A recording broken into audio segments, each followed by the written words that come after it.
रमजान के मुबारक महीने में टीवी देखने पर एक औरत पर अल्लाह ताला का अजाब कैसे नाज़िल हुआ, इस वीडियो को मुकम्मल तौर पर समझने के लिए और इस वाक़े से सबक हासिल करने के लिए मेरी आपसे मोहब्बाना गुजारिश है कि इस वीडियो को एंड तक जरूर देखें। मोहतरम नाजरीन, रमजान का मुकद्दस महीना था। एक घर में एक माँ और एक बेटी रहती थी। माँ इफ्तारी की तैयारी कर रही थी और बेटी कुरान मजीद पढ़ रही थी।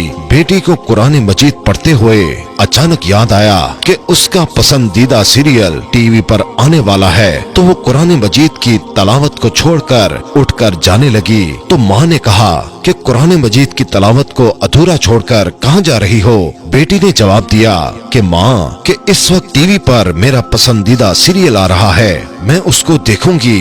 माँ ने कहा बेटा, कुरान मजीद की तलावत को अधूरा छोड़कर नहीं जाते, गुनाह होता है। अभी तो तुमने मेरे साथ इफ्तारी की तैयारी भी करवानी है, मेहमान आने वाले हैं। मगर बेटी ने माँ की बात नहीं सुनी और माँ की बात अनसुनी कर दी और अंदर कमरे में टीवी देखने के लिए चली गई ताकि उसे कोई परेशान न कर सके। लड़की ने कमरे में जाकर कमरे को अंदर से लॉक कर दिया और टीवी देखने में मशगूल हो गई। बाहर माँ आवाज देती रह गई मगर उसने कोई परवाह नहीं की। माँ से इफ्तारी के लिए जितना हो सका उन्होंने उतना कर लिया। इतने में मेहमान आ गए। अभी सब इफ्तारी के लिए बैठने ही वाले थे कि अचानक से लड़की के चीखने चिल्लाने की आवाजें आने लगी। सब लोग हैरान और परेशान होकर उस कमरे की तरफ भागे जिस कमरे में बैठकर वो लड़की टीवी देख रही थी। जैसे ही उन लोगों ने उस कमरे का दरवाजा खोलना चाहा तो वो दरवाजा खुल नहीं पा रहा था क्योंकि उस लड़की ने उस दरवाजे को अंदर से लॉक कर दिया था। तो उसके रिश्तेदारों ने उस दरवाजे को धक्का मारा। जैसे ही वो दरवाजा खुला तो वो मंजर देखकर उन सब लोगों के पैरों तले से जमीन निकल गई कि एक बड़ी सी छिपकली उस लड़की से चिपकी हुई थी और उसे जोर जोर से काट रही थी। सब कोशिश करने लगे छिपकली को हटा दें मगर वो हटने का नाम नहीं ले रही थी।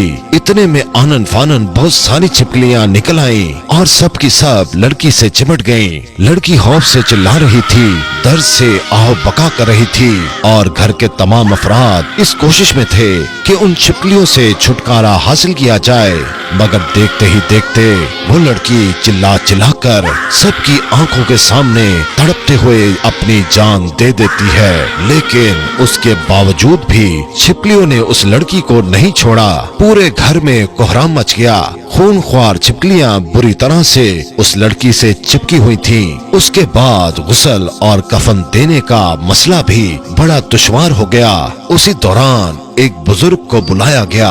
उन्होंने जब उस लड़की को देखा तो फरमाया कि इस लड़की को ये सजा कुरान पाक की बेहुरमती करने की वजह से मिली है। इस जालिम लड़की ने टीवी की खातिर कुरान पाक की बेहुरमती की है, ये सब इसी की सजा है। उसके बाद बुजुर्ग ने मशवरा दिया कि इसकी लाश के करीब टीवी को रख दिया जाए क्योंकि टीवी से हर एक चीज पनाह मांगती है। लिहाजा उस टीवी को देखकर सब छिपकलियां भाग गईं। उसके बाद लड़की को गुस्ल दिया गया। जो ही कफन पहनाया गया वो सब छिपकलियां उस लड़की के साथ आकर चिपक गईं। उन बुजुर्ग के मशवरे पर टीवी को लड़की की लाश के पास रख दिया गया जिससे वक्ती तौर पर छिपकलियां भाग गईं। जब उसके जनाजे को उठाने लगे तो उसकी चारपाई ऐसी हो गई कि जैसे उस पर कोई पहाड़ रख दिया गया है। लेकिन जब टीवी को उठाया उसकी लाश आसानी से उठ गई। आखिरकार टीवी जनाजे के आगे आगे चलता तो उसका जनाजा घर से बाहर निकला। इसी हालत में टीवी के साथ उसकी नमाज जनाजा पढ़ी गई और कब्रिस्तान ले जाने के बाद मैयत को कब्र में उतारा और कब्र बंद करके उसको अच्छे तरीके से ठीक करके घर वापस आने लगे। सब ने कहा कि अब टीवी को भी वापस ले चलो। लेकिन जब टीवी को वापस ले जाने लगे तो उस लड़की की लाश कब्र से बाहर आ गई। अल्लाह अकबर, कितना खौफनाक मंजर होगा। सब लोगों ने टीवी को वहीं रखा और फिर उसे दोबारा कब्र में रख दिया और कब्र को बंद कर दिया और दोबारा से टीवी को घर ले जाने लगे। फिर वही हुआ कि उसकी लाश बाहर आ गई। अब उन बुजुर्ग ने कहा कि टीवी को भी इस औरत के साथ ही दफन कर दो। आखिरकार उसको टीवी के साथ ही सुपुर्दे खाक कर दिया। तो मेरे दोस्तों, अल्लाह की शान देखें कि छिपकलियां भी उस टीवी की लानत से भागती हैं, मगर आज का मुसलमान इस कदर बेखिस हो चुका है कि कुरान करीम को छोड़कर टीवी की तरफ मुतवज्जा होता है। अजानों की आवाजों के साथ टीवी की आवाजें भी आ रही होती हैं। अल्लाह ताला से दुआ है कि अल्लाह ताला हम पर रहम करे कि हमें इस बाबरकत महीने का अदब करने की तौफीक अता फरमाए।